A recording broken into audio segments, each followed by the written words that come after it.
So the other day I was watching some old football highlights and I ended up watching the Barcelona-Real Madrid game from 2017. You know, the one where Messi scored in the last minute and whipped his shirt off and done a very famous, iconic celebration. And that got me thinking, what about some infamous celebrations? What about some celebrations that are famous and well known for all the wrong reasons? And that's what I want to look at today. I want to cover some incidences of players having actually been banned purely because of the celebration that they done. So let's dive right in and start in 2009 with Emmanuel Adebayor.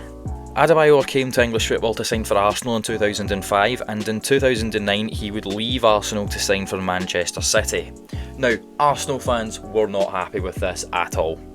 And when Arsenal visited the Etihad and Adebayor was subbed on, Arsenal fans chanted, I believe it went, "Your dad washes elephants?" And actually, that wasn't very nice. I wouldn't have been too happy about that one. And Adebayor certainly wasn't.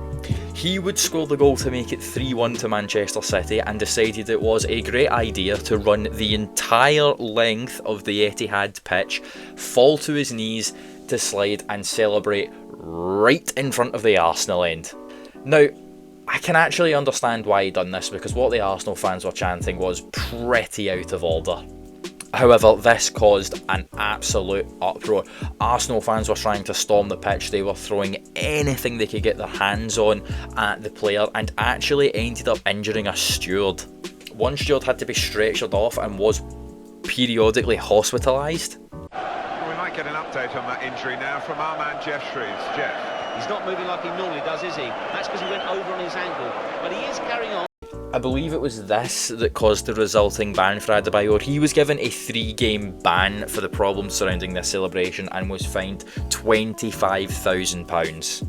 Adebayor would only end up playing for Manchester City for 2 seasons before being loaned to Real Madrid somehow and then being sold to Tottenham, so he's got to be up there as one of Arsenal's most disliked players of all time. Moving on from Adebayor, but staying in the Premier League, let's next look at Nicolas Anelka.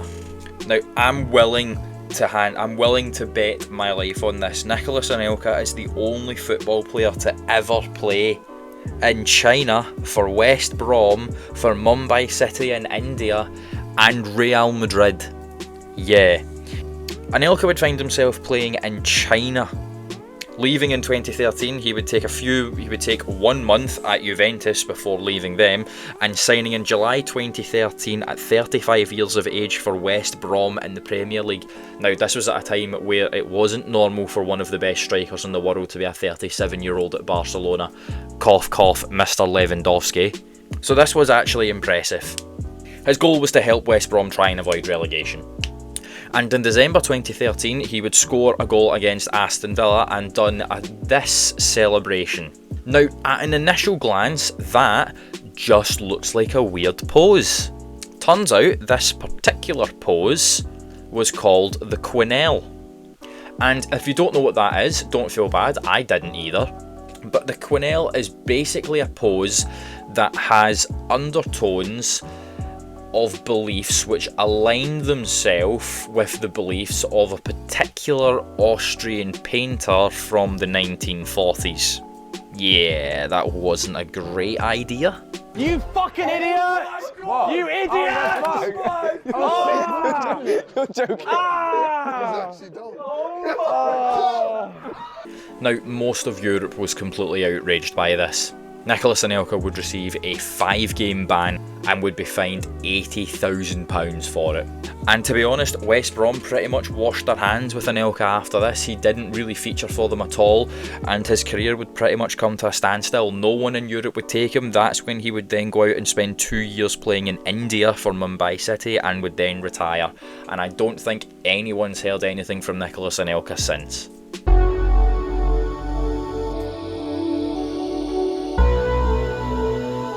But hey, at least these two guys could potentially try and hide their way through, getting back at some fans who had already committed a wrong or even a misunderstanding if you really wanted to try and get out of it. This next one, not so much. We're going to go to Liverpool now and look at one of the most well-known ones in Robbie Fowler. Robbie Fowler came through at Liverpool in the 90s. and was a particular thorn in the side of deep rivals Everton. He would always score against them.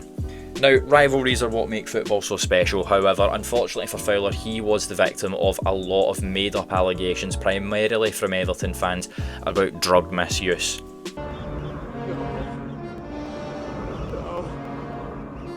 It's not true. Search your feelings. You know it to be true.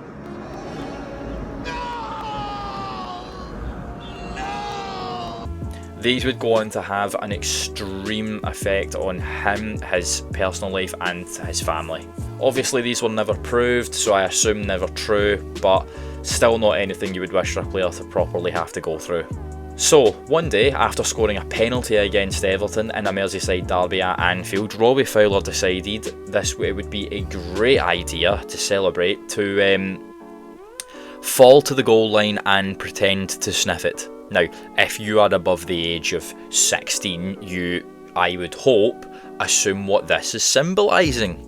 Even the commentators at the time said that probably wasn't the smartest celebration for him to do. And let's be honest, it wasn't.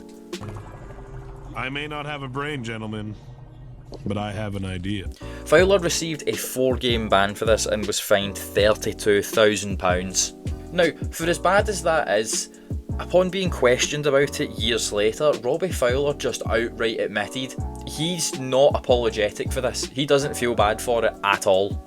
I just want to say from the bottom of my heart, I'd like to take this chance to apologise to absolutely nobody. Pretty much saying he would do it again. Definitely one of the weirder ones, and I think unfortunately for Robbie Fowler, there's a lot of people out there who, when they're asked about him, this is probably the first thing they think about. Okay, now let's look at Greek player Grigorgos Katidis, and this one is just truly wild. Back in 2013, whilst only a 20-year-old, someone who had captained Greece at underage level, playing for Athens late on in a match, which was at 1 each, the midfielder would score the winner.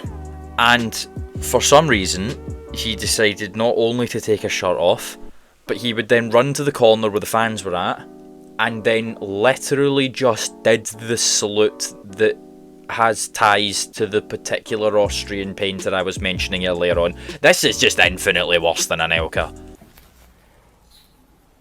What is going on here? Anelka at least somewhat tried to hide it. This guy just fully went out there. And the ban he received was actually beyond anything that you could comprehend. The midfielder was banned permanently from playing for the Greece national team. He himself asked to be withdrawn from the Athens squad and would never play for the club again. Since then, he has played in the Greek top flight, the Italian third tier, and the Czech Republican top tier.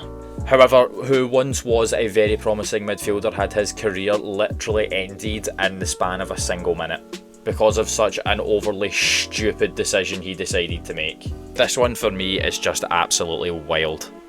So that's going to do it for this video today. I hope you guys enjoyed learning about some of these. If you like this video, please give it a like and let me know in the comments. It really helps me out, and we could potentially make a part 2 to this. But thank you to everyone who's made it this far into the video, and I will see everyone next time.